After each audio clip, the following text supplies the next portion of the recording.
Trust in God, believe upon His promises. Through His word we can see His wonders, signs and miracles of His love. We can return His love with devotion, standing on His word before all men. We are His beloved and His chosen, walking in this life renewed with peace. Trust in God,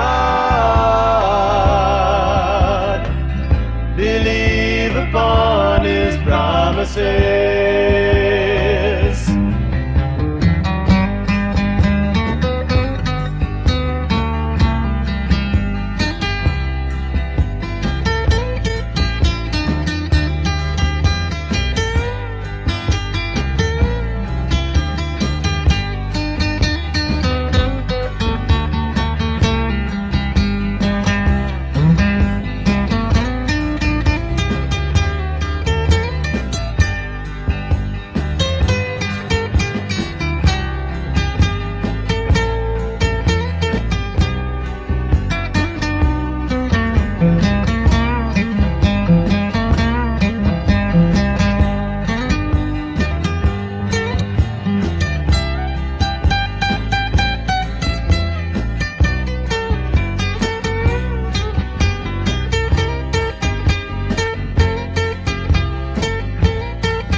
Trust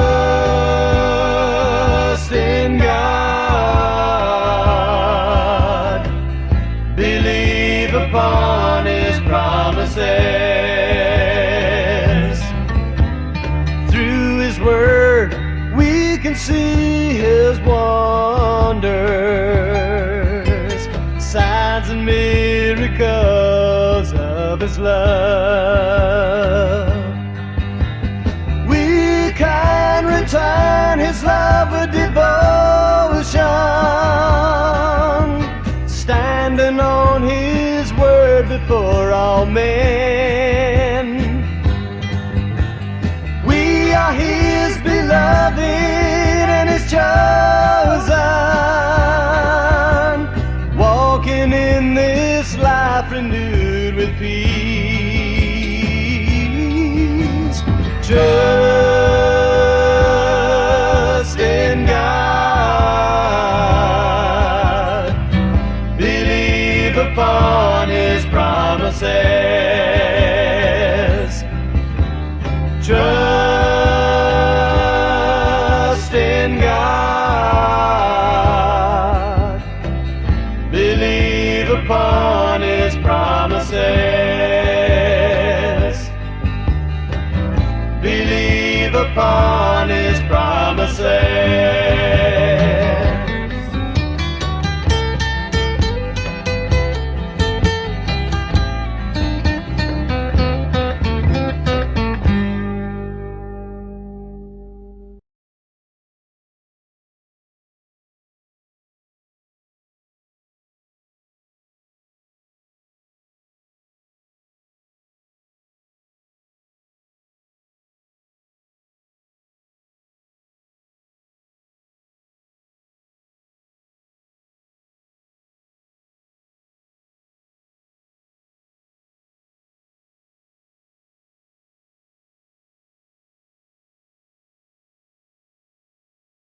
Send her off.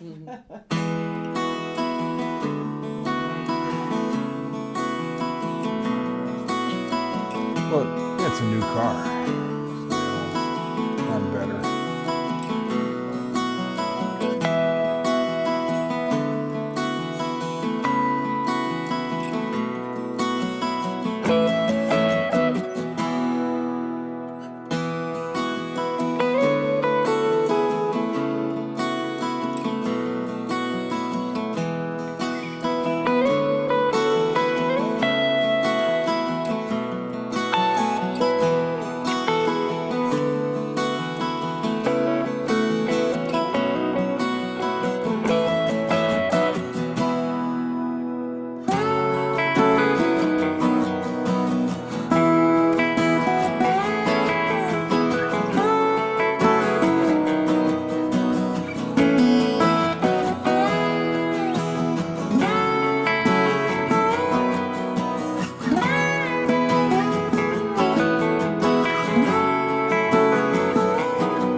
They were out early one morning, panning in the stream for gold,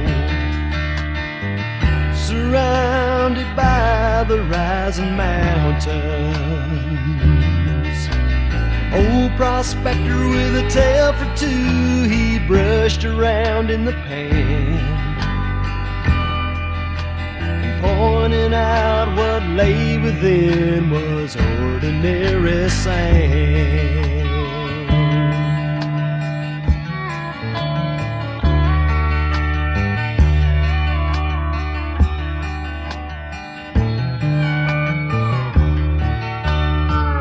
He began with his story about 20 years before, and a younger man who sought his fortune. With a tear or two he told of searching for his treasure, but making known the gold he sought was ordinary pleasure.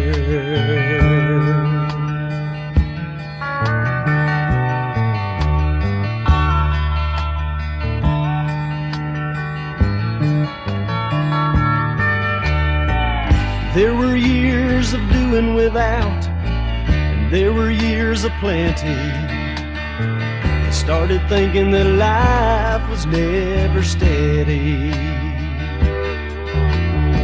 excepting when the bills came in and I had no money to pay. Whiskey had never tasted better ordinarily.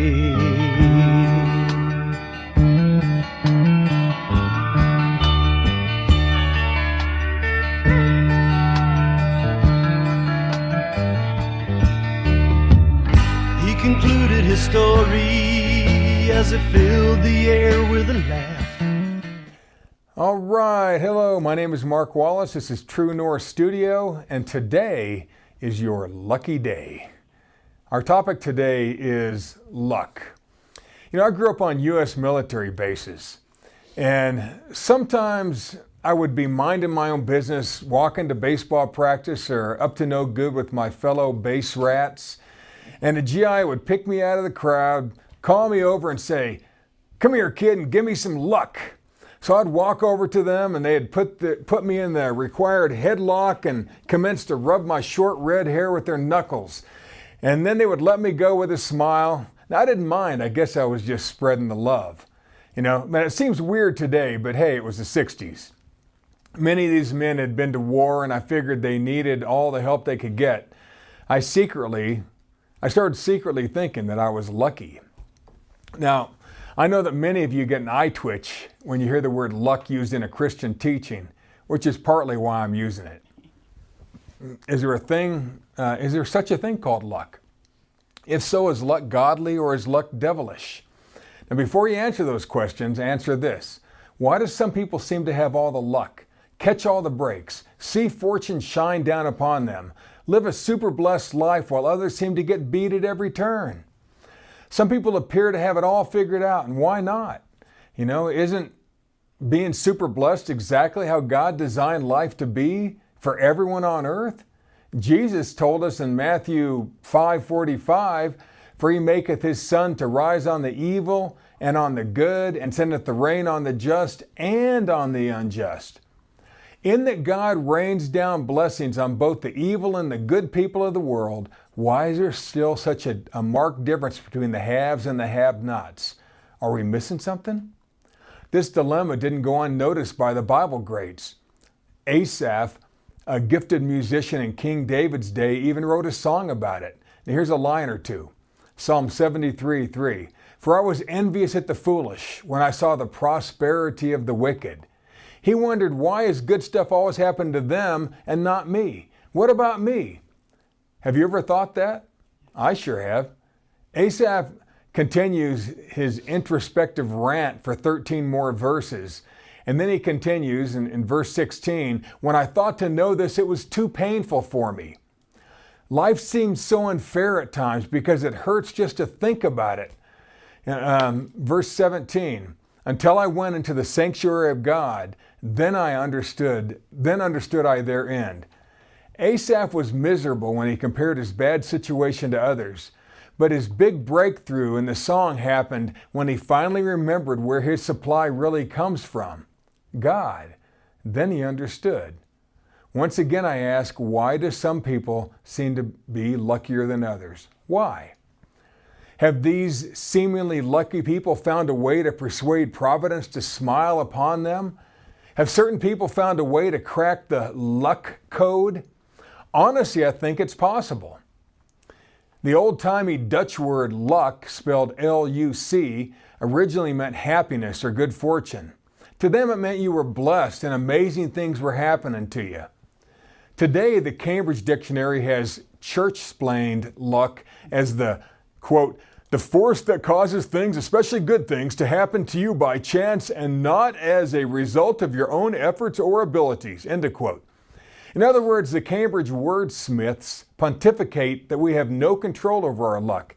They say that luck is an outside force that descends upon you or not. Somehow, the etymology of the word luck morphed from happiness and blessing into a fickle Vegas term. Either Lady Luck is going out with you tonight, or she's left you for someone else. People try to define luck in ways they can make sense of. Hollywood's Samuel Goldwyn said, quote, the harder I work, the luckier I get. Now, Mr. Goldwyn believes he plays a part in his own luck. I just finished a book by the Scottish self-help writer Gary John Bishop, who says, quote, luck is for those who cannot define their own success. Now, Bishop is definitely using the modern Cambridge definition, but I think he just wants his pupils to take responsibility for their own life and success and not blame their failures on bad luck. I believe that our luck, our happiness, our blessings can be improved upon. Isn't the pursuit of happiness even written into our U.S. Constitution? Sure. Over the years, I've tried hard to avoid these judgmental church lady types who forbid the use of the word luck because it sounds so worldly, so chancy, so sexy.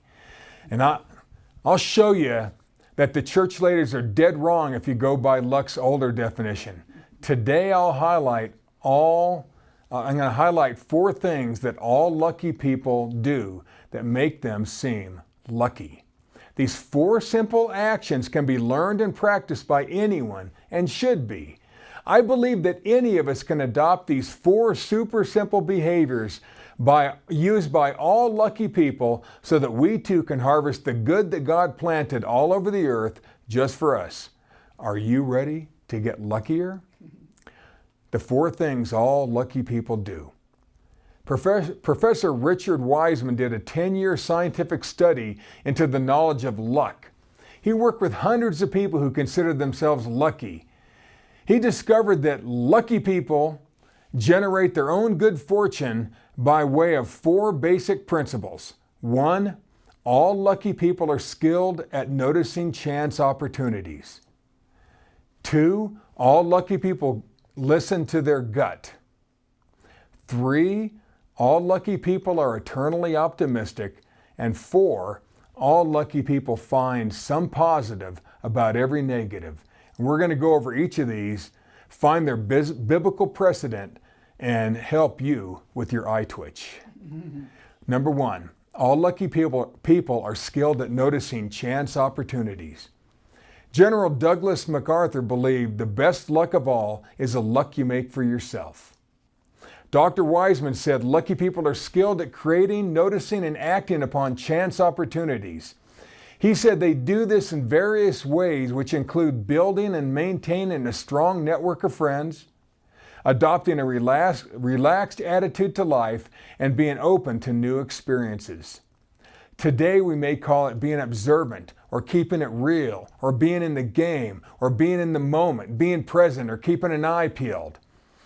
In that God has already supplied all your need according to His riches and glory, Philippians 4:19, let's train ourselves to notice our supply. When I was 17, I bought a used 1955 Chevy for $300. I thought I had the only 55 left in Texas. But the first time I drove it around, I started to notice 55s everywhere. And I thought, where did they come from all of a sudden? My red-headed teenage brain was spinning. Why didn't I ever notice them until I had one? What else was I missing in life? Turns out plenty. I ask you again, how many blessings of God's blessings have we bypassed because we're looking the other way? After all, didn't God promise us health and prosperity? 3 John 2. Dr. Wiseman mentions that unlucky people are usually so set in their ways that they're not open to opportunity. Seneca, a first century Roman philosopher, said, "Luck is what happens when preparation meets opportunity." Taking advantage of a chance opportunity reminds me of a kid on my youth baseball team when I was living on an Air Force base in Japan. Our team was called the Astros, and for 2 years running we were league champs. We never lost a game. The weakest link on our team was a skinny, bespectacled kid named BZ. Yes, he looked exactly like his name. This kid struck out every single time at bat. We all expected him to strike out every time he was at bat. Nobody hated him. He was just BZ, and BZ always struck out. Even all the parents in the stands, including his own, would shrug in agreement when BZ came up to bat. After all, it was a given. BZ always struck out. Even BZ expected BZ to strike out.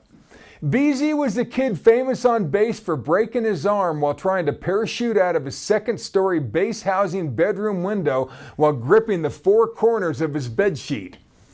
Some of you had a friend like BZ. One day, BZ changed his luck. An opportunity presented itself, and he ran with it. BZ walked up to the plate with his typical unsure shuffle, adjusted his crooked glasses, and stood with his bat on his shoulder as the first pitch thudded into the catcher's thick leather mitt. "Strike one," the umpire grunted. BZ didn't want to go down just standing there, so he swung wildly as the second pitch whizzed past him. "Strike two." The guy on deck, the next batter, one of the best hitters on our team, tapped the dirt from his cleats with his wooden bat, just waiting for the inevitable, waiting for BZ to strike out. The third pitch, a fastball, was way low, but BZ swung wildly at it anyway. A swing and a miss, and before the ump could snort, "Strike 3, you're out of here," something happened. As luck would have it, the low fastball blew right past the catcher and rolled all the way to the backstop. BZ froze, but everyone in both the stands, even the kids from the opposing team, stood and screamed, "Run, BZ, run!" BZ ran. In Little League Baseball, if the catcher mishandles the ball on the third strike, the batter can run to first base just like he'd hit the ball. He just needs to outrun the catcher's throw. Well, BZ, unused to having a second chance, having never made it to first base in 2 years, ran awkwardly. Like a cartoon character, the BZ looked like Fred Flintstone running with bare feet on ice with bees chasing him. As he got close to first base, BZ did something nobody did. He slid head first. The catcher and all the excitement, fans screaming, overthrew the first baseman and the ball rolled helplessly into right field. The crowds on both sides of the field were all on their feet now. Kids with faces pressed against the chain link fence were all screaming, "Run, BZ, run!" BZ got up and ran to second base. Again, he slid face first. The befuddled right fielder, adrenaline surging, overthrew his teammate at second. The ball rolled deep into left field. Now things went into slow motion. Even the birds in the sky seemed to stop what they were doing to watch the miracle of Chofu. BZ, with his bucktooth smile, got up and ran with all his might to third base, but this time he didn't slide. He just kept running. Our third base coach wildly waved him on toward home. Something changed in BZ. This time he lightly rounded the corner of third base like a practice pro. Unbelievably, they overthrew third base and the ball rang into the chain link fence near the visitor dugout. BZ, not taking any chances, slid face first into home, with the crowds on both sides going absolutely nuts. BZ got a home run on errors. It was the only time he scored the entire season, but it was epic. Epic. Because of a catcher's mistake, BZ took the opportunity to run and run and run. Beasy, with the help of the screaming crowd, noticed his opportunity and took full advantage of the catcher's mistake. Noticing that chance opportunity made it Beasy's lucky day. It makes me think of an Old Testament record about noticing opportunity. In 2 Kings 6, we read about the account of the siege of Samaria by the mighty Syrian army. Now, a siege means the army surrounds a town to starve them out. No food gets in, no people get out. The siege went on and on. People were getting hungrier and hungrier. Food was so scarce that only rich people could afford it now. People were literally dying of hunger. Things were so desperate, so bleak, that one woman even cooked and ate her own baby. 2 Kings 6:28 and 29. But then, at the beginning of chapter 7, the prophet Elisha speaks by revelation and said, by this time tomorrow, food would be available in abundance and prices will be restored to pre-famine levels. Well, the town thought it was crazy talk until four unlikely heroes noticed a completely unnoticed opportunity. 2 Kings 7:3. And there were 4 leprous men at the entering of the gate, and they said one to another, "Why sit we here till we die?" These infected men, outcasts of society, noticed an opportunity to live. They said one to another, verse 4, "If we say we will enter into the city, then the famine is in the city, and we shall die there. And if we sit here, we die also. Now therefore come, let us fall unto the host of the Syrians. If they save us alive, we shall live. If they kill us, we shall but die. No matter what, we're going to die if we don't do something." Verse 5, "And they rose up in the twilight to go into the camp of the Syrians. And when they came to the uttermost part of the camp of Syria, behold, there was no man there." Verse 6, "For the Lord had made the sound of the Syrians to hear the noise of chariots, ha, ya, ya, and the noise of horses, even the noise of the great host, ha, all this noise. And they, the Syrians, said one to another, Lo, the king of Israel hath hired against us the kings of the Hittites and the kings of the Egyptians to come upon us." The Syrian army thought they heard the powerful Egyptian and Hittite armies bearing down on them, so they ran for the hills and left everything. They left behind their tents filled with tons of food and supplies. These 4 lepers saw a chance opportunity, made a life and death decision, and saved all the people in Samaria. And the prices of food dropped, just like the prophet had said. These unlikely heroes are part of God's plan to save the city, and they acted on a chance opportunity. Now, BZ took the advantage of his chance opportunity, and he scored a home run on errors, his first time on base in 2 years. We too will begin to notice even more of the abundance God has already supplied as we practice noticing opportunities outside our normal routine. Lucky people notice opportunities outside their normal routine. Number 2, all lucky people listen to their gut. Dr. Joyce Brothers said, "Trust your hunches. They're usually based on facts filed away just below the conscious level." We just talked about being aware of our surroundings and being open to new possibilities. Now we turn our focus inward. Dr. Wiseman said, quote, "Lucky people make effective decisions by listening to their intuition and gut feelings. They also take steps to actively boost their intuitive abilities." Lucky people are good at paying attention to that gut feeling on the inside. You moms talk about your mother's intuition, don't you? You budding detectives call it a hunch. You business people say, "Go with your gut." And we Bible lovers call it that still small voice of God. Now I'm going to tell you the story of the lucky man who followed his gut and survived 2 atomic bombs. Mr. Yamaguchi was a hard-working family man who lived in Japan during World War II. And during the war, his boss sent him to visit the Mitsubishi factory in the city of Hiroshima. And the day he visited his company's industrial plant in Hiroshima, the Americans dropped the first atomic bomb on that city. About 140,000 people died that day from one single blast. Unlike most, Mr. Yamaguchi sustained only minor injuries, but was able to return to his home in Nagasaki and went right back to work. Well, 3 days later, while he was being yelled at by his supervisor back in Nagasaki for telling the other workers that one single American bomb destroyed the entire city of Hiroshima, a second atomic bomb was dropped. During that very meeting with his boss, the atomic bomb over Nagasaki exploded, killing maybe 75,000 more people. During both blasts, Mr. Yamaguchi somehow had chosen to stand in a spot that shielded him from the blast. Standing just a few inches one way or the other would have ended his life. Ever since then, Mr. Yamaguchi tried to live a quiet, normal life.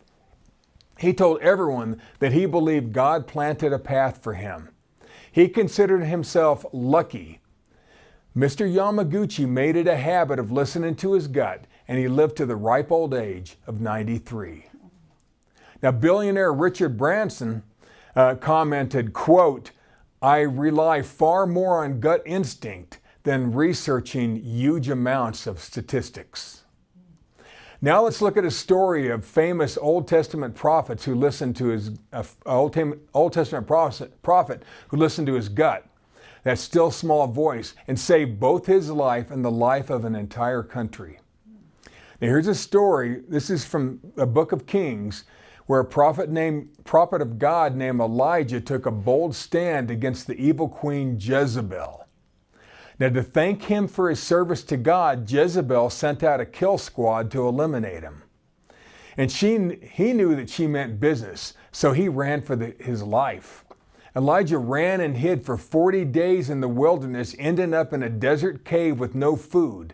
God, knowing Elijah needed to get moving and to get out of that stupid cave, God asked him, "What are you doing here, Elijah?" 1 Kings 19:9.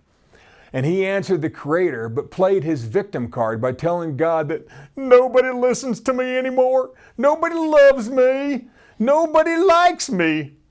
Well, God had to remind him to allow the soft sound of his inner voice to overpower his spinning thoughts. But that's not easy to do. 1 Kings 19:11 and 12 from the Message. Then he was told, "Go, stand on the mountain at attention before God, and God will pass by." Well, a hurricane wind ripped through the mountains and shattered the rocks before God. But God wasn't to be found in the wind. And after the wind, an earthquake.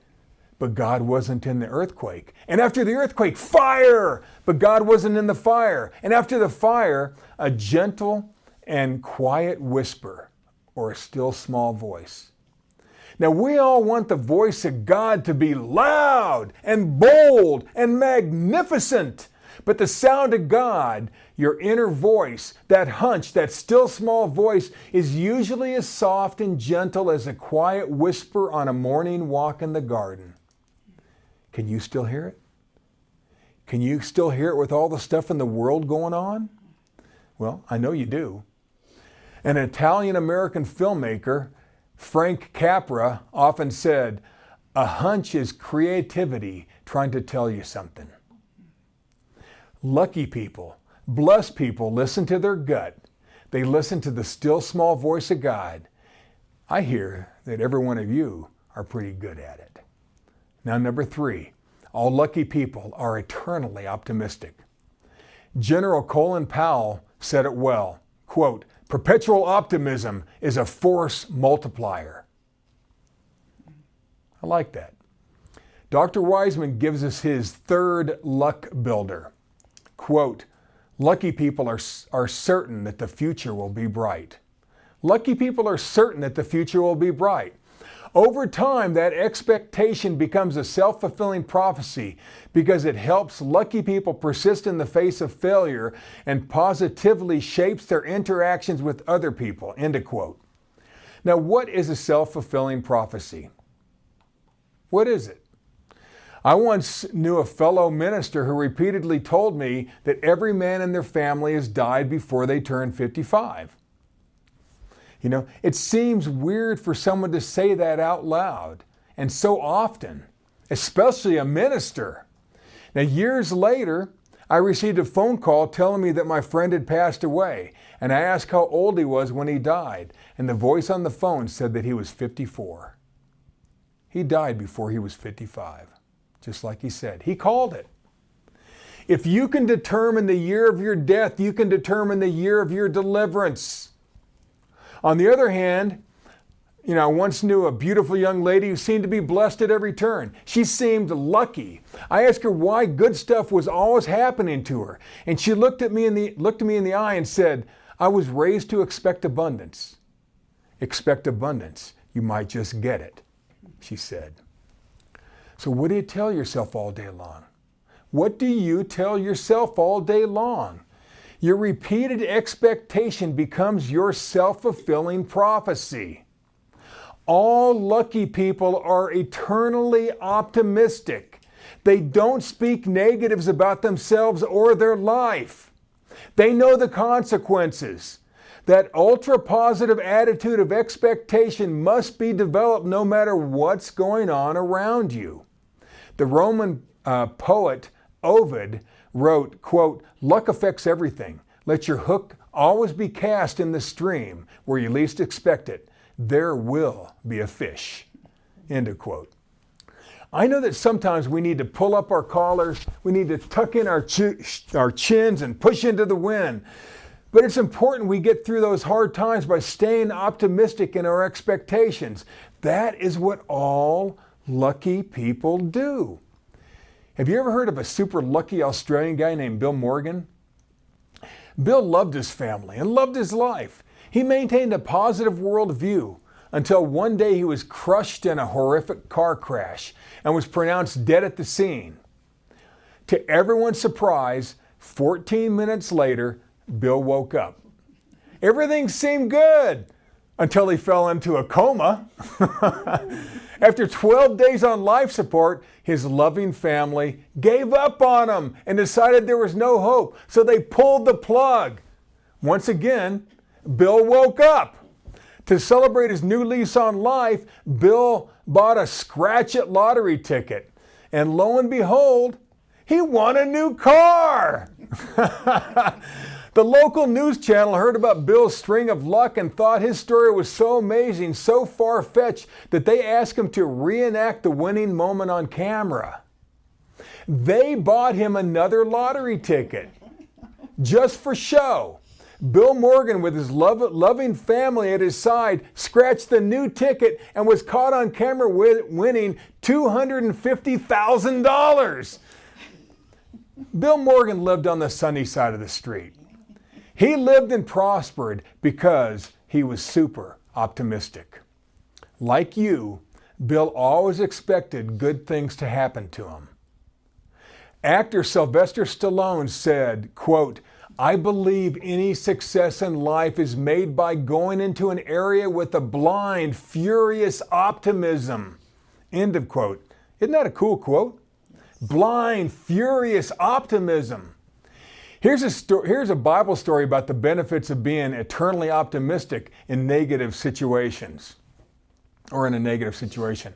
Once upon a time, the prideful king Nebuchadnezzar had a huge golden image erected to show his power and strength and glory. He liked that image so much that he commanded all the people in his kingdom to bow down and worship this image whenever they heard a certain song played.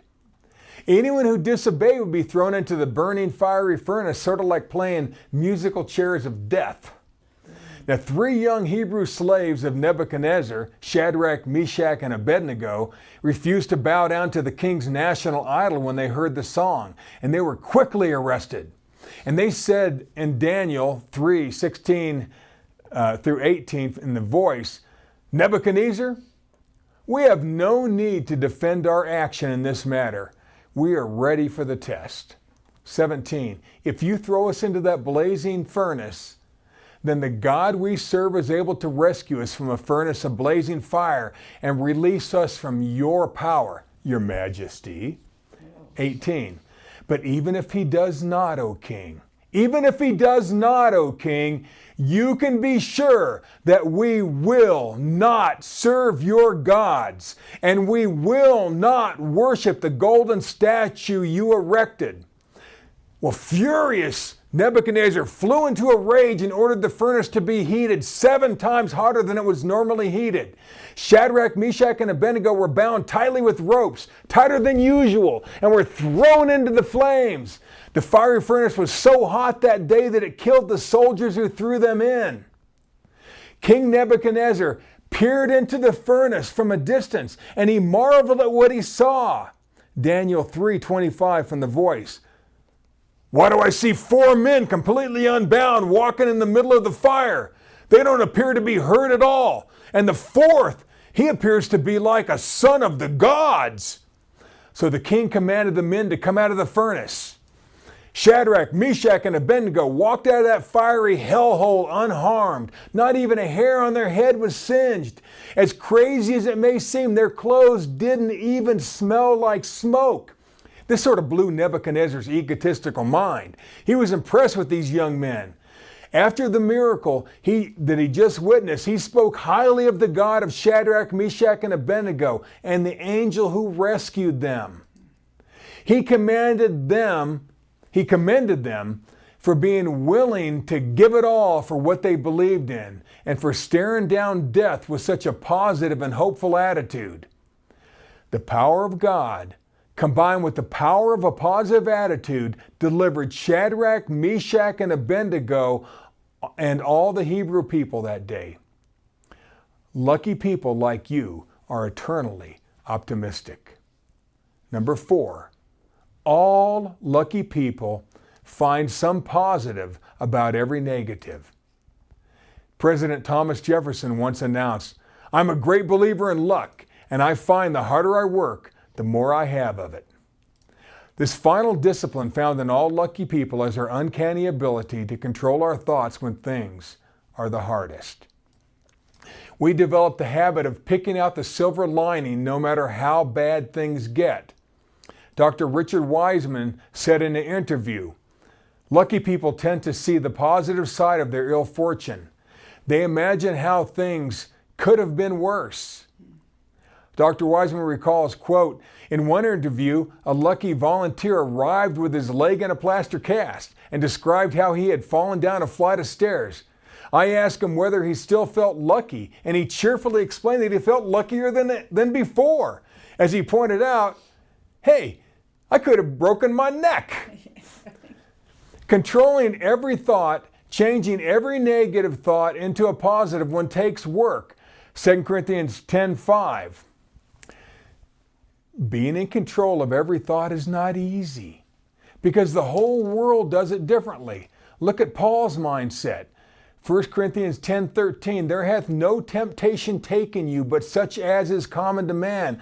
But God is faithful, who will not suffer you to be tempted above that ye are able, but will with the temptation also make a way to escape, that ye may be able to bear it."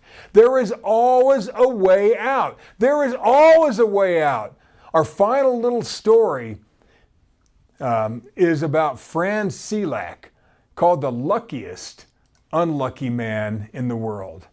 The story of Franz Selak is so unbelievable that if it was to be put in a movie, you'd think it was a lie, fabricated, and pure Hollywood. Well, Mr. Selak cheated death 7 times by always looking for a positive within the negative. Fran was born in 1929 in the country of Croatia, and his lucky timeline goes something like this. In 1962, he had his first brush with death when he was traveling through an icy canyon on a train. And suddenly the train jumped the rails and plunged into an icy river. He was pulled out of the freezing water with only a broken arm. 17 others died that day. In 1963, 1 year later, the first and last time he ever rode on an airplane, Fran was sucked out of the plane as a malfunctioning door blew open. He tumbled helplessly through the cold air, but miraculously landed on an extremely large haystack. 19 others died. Then in 1966, a bus he was in skidded off an icy road and into a frigid river, drowning 4. He swam to safety with only a few cuts and bruises. In 1970, his car caught fire as he was driving down the highway. He managed to get out of the blazing vehicle mere seconds before the fuel tank exploded. In 1973, 3 years later, a faulty fuel pump on his cheap Eastern European car spewed gasoline all over the hot engine, and it ignited, and flames blew through the air vents like a blowtorch. He escaped with his life, but a little less hair. Then in 1995, he had his 6th lucky-unlucky accident when he was standing on the curb and got hit by a swerving bus. He walked away with minor injuries. In 1996, the following year, he was driving in the mountains on a narrow road, and he rounded a hairpin corner only to see a UN truck fill his windshield with not enough time to stop and nowhere to go. He overcorrected, and his car plowed through the guardrail, and he flew off a 300-foot cliff. He was ejected from the falling car, sailed through the air, and just so happened to land in the branches of the lone tree growing out the side of a mountain. He held on for dear life as he watched his car hit the bottom of the gorge and explode. A few years later, in 2003, 2 days after his 73rd birthday, Fran won $1 million when he purchased his first ever lottery ticket. He decided to give most of the money away to friends and family, choosing to live a simpler, less eventful life. Fran Selak is considered by many to be the luckiest unlucky man in the world. Somehow Fran was able to turn every negative into a positive. Just like you, he was a glass half full guy. He was a lemons into lemonade guy. I ask you, how did Moses keep a positive, godly attitude when the entire might of the Egyptian army was bearing down on him and the million or so people he was trying to rescue from slavery? How did Queen Esther stand up to the king and deliver her people? How did young David, a good-looking teenage kid, face down the hulking 10-foot-tall Goliath? What did he do with his mind? How did Paul write most of the epistles that you love to read while under arrest or in jail? How did Jesus give his entire life for us? How did he suffer the persecution, the torture, the crucifixion, and die for us when he was only 30 years young? How did he do it? What did he do with his mind? Well, I know. I know what he did with his mind. Doesn't Hebrews 12:2 say, who for the joy that was set before him endured the cross, despising the shame, and is set down at the right hand of the throne of God? Jesus' joy that he kept close to his heart during the worst of times was you, the future you. All lucky people find some positive thing to hang on to, no matter the negative situation. So, what do we do with all this lucky information? Well, self-help guru Brian Tracy boiled it down when he said, quote, I found that luck is quite predictable. If you want more luck, take more chances, be more active, show up more often, end of quote. Today we saw the 4 principles that all lucky people on earth apply. 4 simple actions that will help us get amazing results. All lucky people do these 4 behaviors so often that they just seem routine. They don't even notice themselves doing them anymore. That's why they seem so lucky. It'll work for you too, folks. No matter what our upbringing, no matter our mistakes and failures, no matter what someone else told us we are or aren't, we can start today and save ourselves from a life unlived. BZ noticed his opportunity and ran with it. Mr. Yamaguchi followed his gut and survived 2 atomic bombs. Bill Morgan was eternally optimistic and came back from the dead more than once. And Fran Selak looked for the positive in every negative situation, and it saved his life over and over and over. They'll work for us too, folks. They'll work for us too. These 4 luck-building behaviors they're going to take a good bit of practice before they seem effortless, but any of us can train ourselves to improve our luck.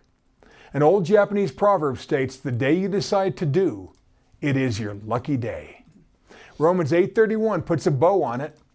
Quote, "If God be for us, who can be against us?" Now all lucky people would answer together, no one. No one. As you work on incorporating all 4 of these luck builders into your life, you too will begin to notice more good things happening to you and to the people you love. 1. All lucky people are skilled at noticing chance opportunities. 2. All lucky people listen to their gut, to that still small voice of God. 3. All lucky people are eternally optimistic. 4. All lucky people find some positive about every negative. As we practice these 4 behaviors every day can be our lucky day. God bless.